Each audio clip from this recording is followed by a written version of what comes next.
do Flamengo, mais um dia de novela, hein? Lucas Paquetá, já isso vai virar série. Quem tem as informações e quem sabe um spoiler é a Lívia Laranjeira no Ninho do Urubu. Boa tarde, Lívia.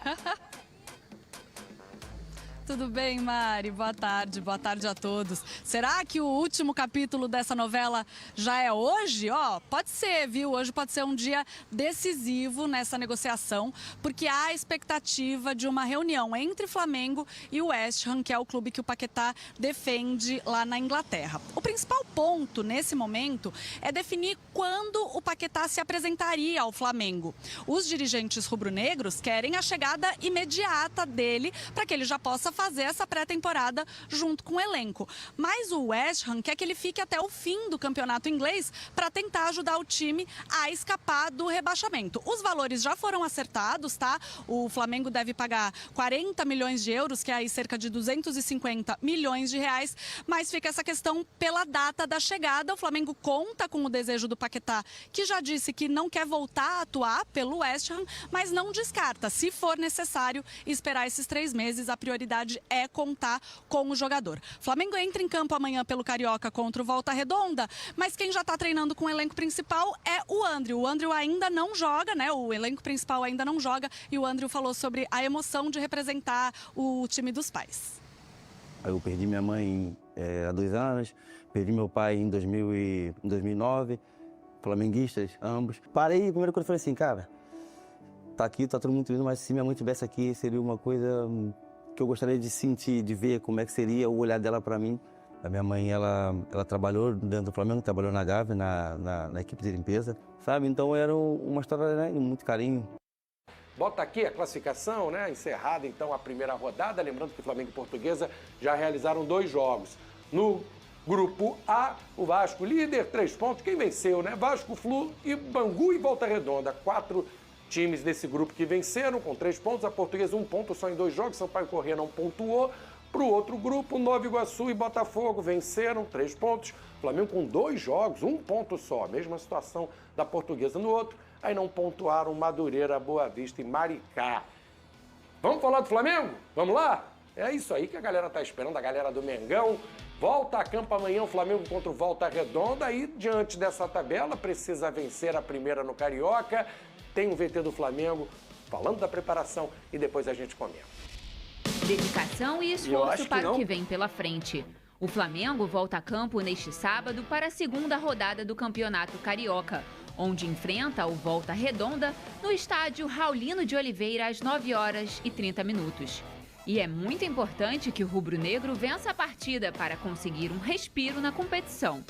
O time, ainda comandado pelo treinador Bruno Pivetti e composto pelos jogadores da base que estão tendo a oportunidade nesse início de ano, buscam a aprovação da torcida e um melhor rendimento dentro das 4 linhas após as últimas 2 atuações deixarem a desejar.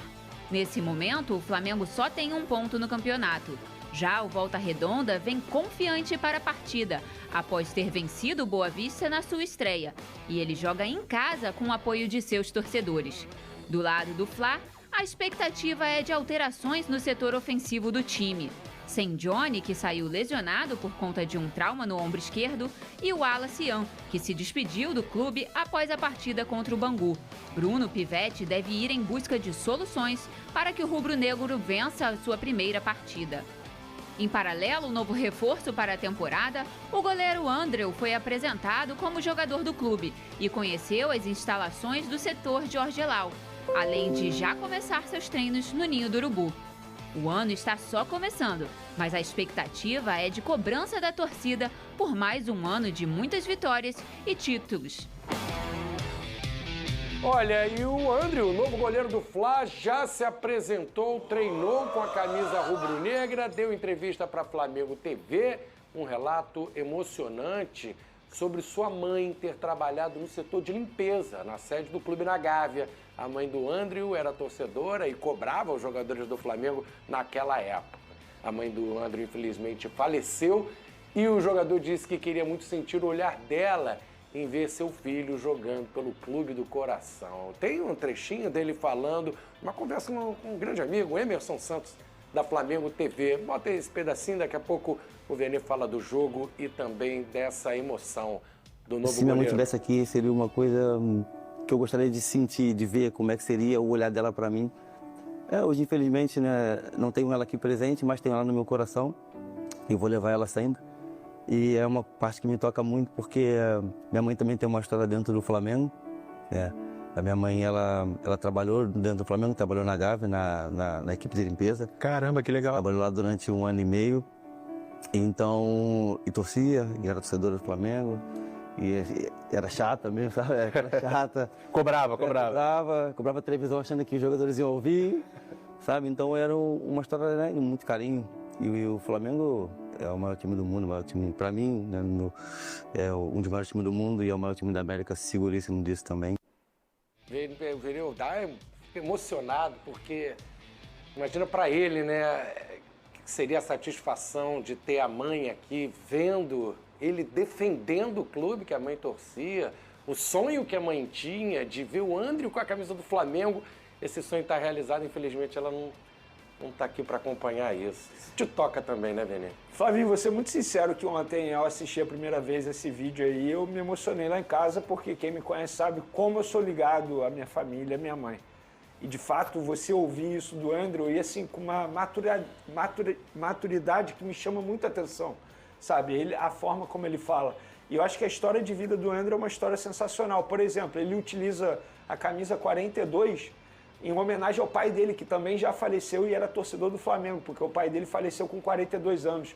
É uma história de vida sensacional, independentemente da qualidade técnica desse jogador, eu acho que ele vai ter a minha torcida para sempre na vida dele. Esse cara, ele precisa vencer como jogador profissional, porque como pessoa ele já venceu.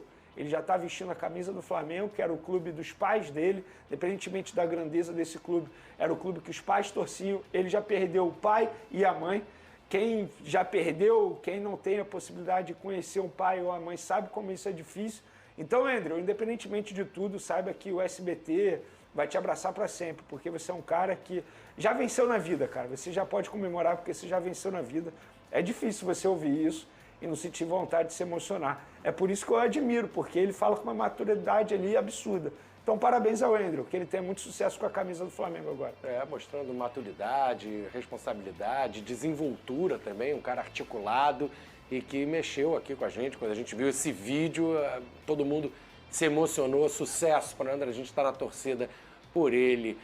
Ô Vera, agora voltando ao assunto aqui, a gente fica emocionado e vamos falar do jogo do Flamengo contra o Volta Redonda, que começa a ficar, de certa forma, uma pressão sobre esses garotos também. Entra lá sem responsabilidade, empata com a Portuguesa, perde o segundo jogo, agora eles têm que mostrar valor, tá vestindo a camisa do Flamengo, a camisa rubro-negra, não pode ir lá apanhar do Volta Redonda, complicar a situação do time. Tudo bem, a gente dá um crédito, mas tá na hora de mostrar serviço também. Vocês estão vestindo a camisa do Flamengo. Lógico que é diferente comparar o time principal, a qualidade, né, o campeão da Libertadores, brasileiro e tal, com essa garotada. É uma responsabilidade diferente, mas são jogadores do Flamengo. E eles têm qualidade técnica para fazer resultados melhores, né? Tem. Quase que o Flamengo perdeu para a Portuguesa, até jogou melhor. No primeiro tempo, principalmente, né, o Alacian, que saiu para o Bragantino, perdeu oportunidade de talvez matar a partida. Perdeu do Bangu. Aí depois o Flamengo perdeu para o Bangu e agora o campeonato é curto, né? Estadual não vale nada, tal. Na escala de prioridades, é lógico que é o último campeonato que o torcedor mais tem a vontade de conquistar. Mas quando você está dentro, você não quer perder. Porque tem muita cobrança. Aquela história, né? Campeonato no Carioca, estadual não serve para nada, mas serve para derrubar treinador. A gente já viu isso todo ano. Então, se você tá disputando, você quer conquistar. É um campeonato curto. Daqui a pouco os titulares entram, eu acho que o Flamengo tem 100%. São 4, né, que se classificam de 6. Vai classificar. Dificilmente não entra. Mas é bom para a garotada ter essa responsabilidade, porque eles têm um potencial maior para vencer jogos do que perder, empatar, como foi, né, com o Bangu e com a Portuguesa. E aí perdem essa oportunidade de mostrar serviço e sai por baixo. Vocês foram lá jogar 3 partidas e não ganharam nenhuma. Concordo plenamente com o que o Vieira disse aqui, concordo com você também, Flavinho. Porque assim, o problema não é o resultado. A gente sabe que no futebol, nem sempre o melhor em campo vence a partida. O problema é o desempenho da equipe. E está sendo um desempenho assim, muito abaixo do esperado. Foi assim na estreia, Foi assim também na última rodada, quando saiu de campo derrotado. Minha grande crítica é em relação ao desempenho. Você não vê uma jogada trabalhada, você vê muito chutão, muita bola cruzada na área. Até o Pivete começa a ficar em questão, né? Pois é, por exemplo, na temporada passada, o treinador que comandou o início no Campeonato Carioca, o Sub-20, Kleber dos Santos, ele acabou sendo demitido. E eu acho que foi muito por conta do desempenho dele na competição. Não que eu acho que o Bruno Pivete será demitido, ele indo mal nesse início de Campeonato Carioca. Mas é uma forma de ele se apresentar para o torcedor rubro-negro que não o conhece, que não conhece o trabalho dele. Isso serve, obviamente, para os jogadores jovens, porque, embora a gente conheça muitos ali, mas outros nem tanto. Então, chega um momento para eles também se apresentarem ao torcedor. E, repito, o problema não é o placar, porque nem sempre o melhor em campo vai vencer. O problema é o desempenho da equipe, e o desempenho foi muito abaixo. A tendência é que, contra o Volta Redonda, seja um desempenho melhor. Porém, agora o duelo é mais difícil, porque Volta Redonda é um time muito mais estruturado do que as outras equipes que o Flamengo enfrentou. A ver qual vai ser o resultado. O Flamengo precisa vencer, porque querendo ou não já são 2 jogos e nenhuma vitória. Tá certo. Igor, tem um recado aqui. Vamos falar do Paquetá? Eu ia falar do Paquetá também, então estamos combinados. O Vene Casagrande, torcedor do Flamengo, ele está ansioso, ele se apega a qualquer tipo de notícia sobre o retorno do Paquetá, ele quer alimentar essa esperança. Às vezes as coisas andam para frente, às vezes não tem aquela atualização. E a gente sabe que nessa época, eu trabalho no esporte já há muito tempo, eu lembro da época de jornal de banca, você tinha que vir com a manchete de peso, o pessoal comprar o Jornal dos Esportes, comprar o Diário Lance, às vezes dá aquela exagerada. Hoje que decide, tá com o pé. Quando você vai ler a matéria, gente, de ontem para hoje, não teve assim, aquela grande evolução, mas tem que vender jornal, tem que ganhar like. Hoje em dia, o site tem que ser visto. Aqui a gente é sincero, é honesto, não vai enganar ninguém. De ontem para hoje, evoluiu alguma coisa, mudou, o pessoal faz um estardalhaço. É hoje, aí amanhã, é outro dia. Você é muito sincero com o nosso público, né, Vene? Então, eu continuarei sendo muito sincero. Claro. É uma novela que vai demorar para ter um desfecho, mas, repito, pelo que a gente vem acompanhando, até mesmo de informação nos bastidores... Cada dia está mais próximo? Está mais próximo. O torcedor rubro-negro ele pode alimentar, sim, essa esperança de ver o Lucas Paquetá com a camisa do Flamengo. A grande dúvida, para mim, é quando isso vai acontecer. Se vai ser já nessa janela, que fecha no dia 3 de março aqui para o futebol brasileiro, ou se vai ser no meio da temporada. Que ele vem... que ele vem, assim, pode botar 90%. É só uma coisa muito extraordinária vai fazer ele não vir para o Flamengo. 90%. Vou te dar um exemplo aqui. Se o Real Madrid procura o Lucas Paquetá, se o Manchester City, o Pepe Guardiola, volta a procurar, eu acho que balançaria o Lucas Paquetá. Mas nesse momento, pelo visto, nada tira isso da cabeça dele, que é voltar ao Flamengo. Tanto é que o Flamengo sabe disso, continua insistindo. Mas o torcedor rubro-negro, ele precisa ter paciência. Eu entendo a ansiedade, eu também, confesso para você que eu como torcedor, e eu que sou apaixonado pelo futebol do Lucas Paquetá, também fico ansioso. Eu acho que para o futebol brasileiro também iria fazer um bem danado ter um jogador dessa magnitude aqui, atuando novamente no futebol brasileiro. Mas calma, torcedor, não vai ser definido hoje. Hoje não é o tal do dia D do Lucas Paquetá que vai ser resolvido. Não, pelo contrário. Eu acho que todo dia vai ter uma conversa ali entre representantes e aos poucos vai evoluindo o assunto. É assim, o West Ham já sabe que ele quer voltar para o Flamengo, que ele quer voltar para o futebol brasileiro. Para mim é questão de tempo. Agora é saber quando isso vai acontecer. Se vai ser agora ou se vai ser no meio do ano. O Flamengo já olha além da possível chegada de Lucas Paquetá e começou a desenhar o próximo grande movimento no mercado. A ideia da diretoria é clara. Fazer uma contratação de impacto para o comando do ataque na janela do meio do ano, com investimento pesado e nome capaz de mudar o patamar do elenco. No topo da lista está Richarlison, atualmente no Tottenham, segundo o jornalista Bruno Andrade, da ESPN. O atacante agrada muito internamente e é visto como o perfil ideal para jogar ao lado de Pedro, oferecendo mobilidade, pressão sem a bola e intensidade, características que o elenco ainda não tem em abundância. Gabriel Jesus também é um nome bem quisto. A cúpula rubro-negra trabalha com um orçamento separado de cerca de 35 milhões de euros, algo próximo de 218 milhões de reais, exclusivamente para essa operação.